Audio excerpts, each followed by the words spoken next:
Hi, good day. My name is Jan Gerard D. Peralta, a registered social worker working at the local government unit of Santa Rosa Nueva Ecija.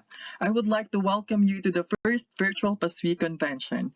Today, I am going to share the 6 P's to be strengthened in fields of social work and our practices in the municipality of Santa Rosa Nueva Ecija this time of pandemic that is anchored with the 6 P's. 6 P's in social work profession: people, partnership, prosperity, peace, planet, and process. We will discuss each P on the following slides. Our first P is people. Towards creating an inclusive community, we should consider all the needs of the people in order to come up on effective, efficient, and inclusive approach. We, as a social worker, we are conducting interview sessions to our clients in order for us to assess them and help them realize what their needs are. Every individual is unique from one another, and we should not implement a one-size-fits-all solution. Doesn't mean that they belong to the same sector, they have the same needs. Like for example, the sector of person with special needs. Person with special needs or person with disabilities can be identified as hearing impaired, visually impaired, orthopedic, psychosocial, speech impairment, and the like. They do belong to one sector, but their needs varies. Let us always remember to practice the principle of individualization.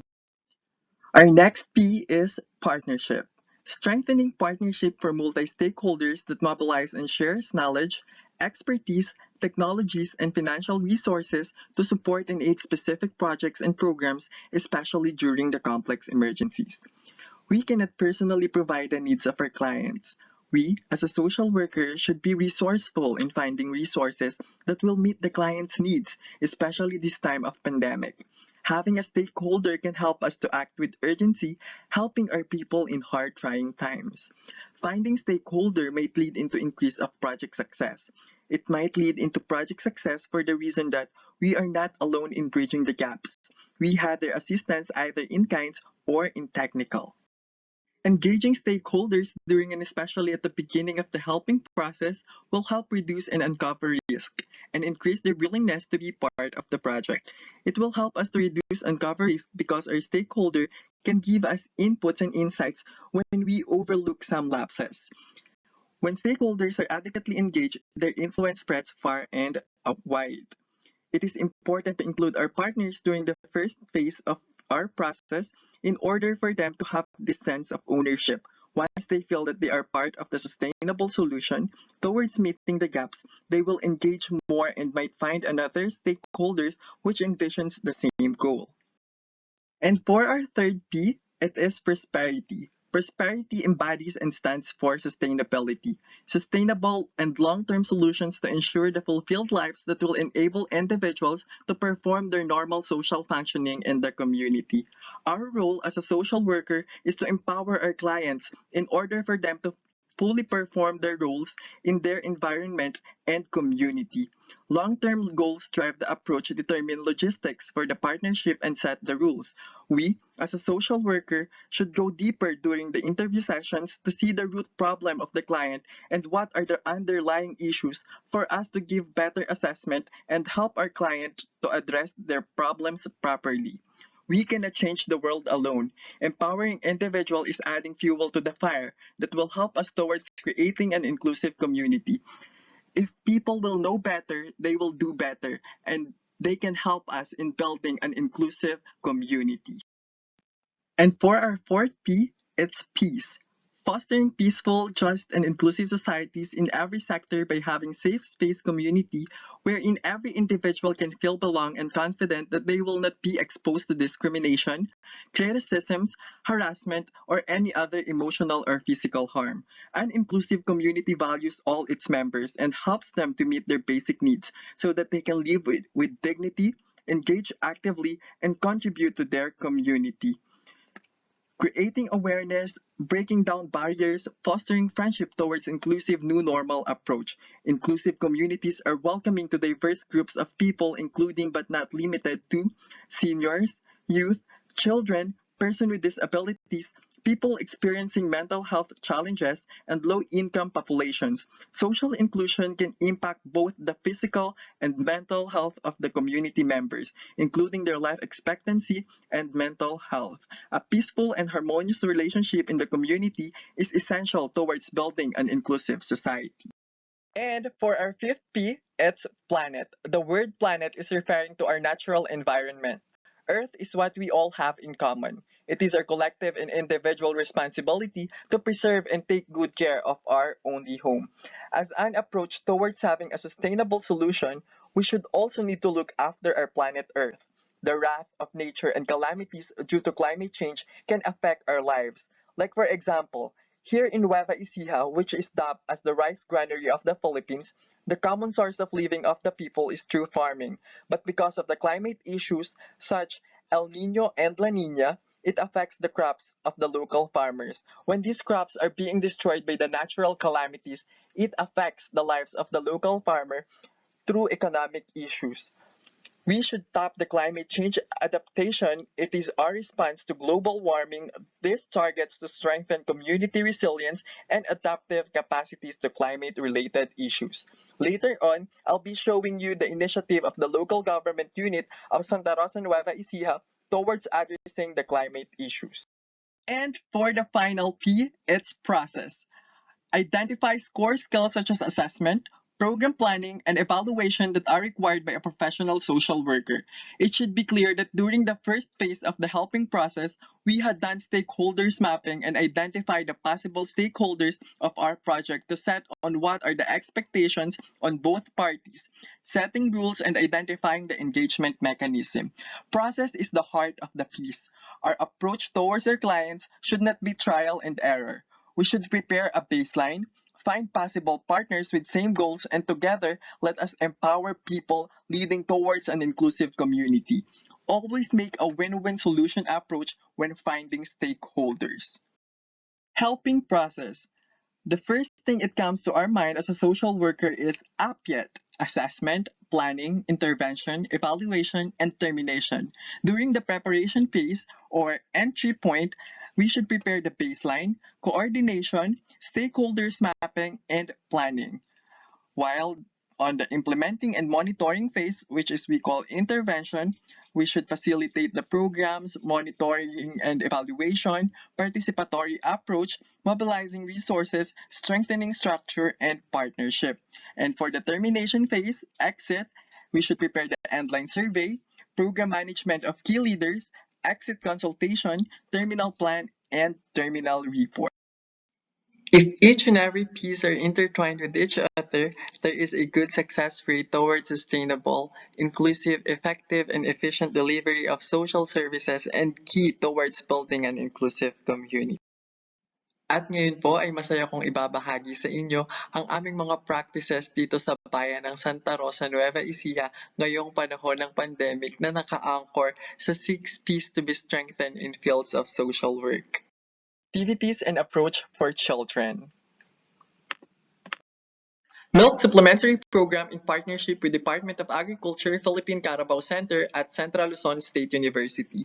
Ngayon po ay nakikita nyo sa inyong mga screen ang Milk Supplementary Program namin dito sa bayan ng Santa Rosa in partnership with PCC at CLSU. First ay nag-identify po kami ng barangay kung saan mataas ang number ng mga malnourished at stunted children. Nagsulat po kami sa Philippine Carabao Center na pinaunlakan naman po ni Director Dan Aquino. Sila po ay namahagi sa atin ng gatas at nagkaroon po tayo ng MOA signing together with our Honorable Town Mayor, Honorable Josefino Otep M. Angeles. Ang napagkasunduan po sa MOA ay magbibigay si PCC ng gatas at tatapatan ito ni local government unit ng mga milky buns o yung mga tinapay na gawa rin sa gatas ng kalabaw.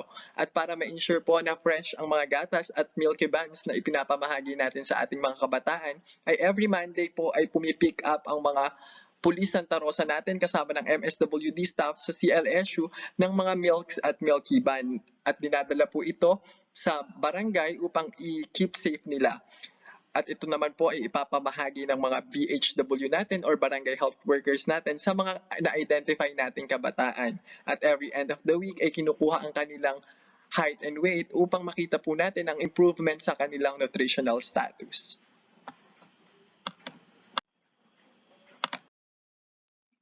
Sustaining the education of the children with the help of Bagong Kulturang Pinoy Incorporated. Bagong Kulturang Pinoy Incorporated or BKP is a USA-based organization which helps Filipino children to entice in their reading. Nagsulat po ang pamahalaang bayan ng Santa Rosa through the MSWD sa BKP upang mag-request ng mga libro. Tayo po ay nag-sign ng Memorandum of Agreement. Nagpapadala po ang BKP ng balikbayan taxes every 4 months kung kaya tayo po ay mayroon na ngayong mini library. Sa atin pong mini library ay hinahayaan po natin ang mga magulang na makahiram ng mga libro at mga educational toys na maaaring gamitin ng mga bata ngayong panahon ng pandemic upang mas maging tuloy-tuloy ang development nila. Nagkaroon po ng initiative ang MSWDO sa pagkakaroon ng mobile library kung saan ito po ay umiikot sa bawat barangay para magpahiram ng libro.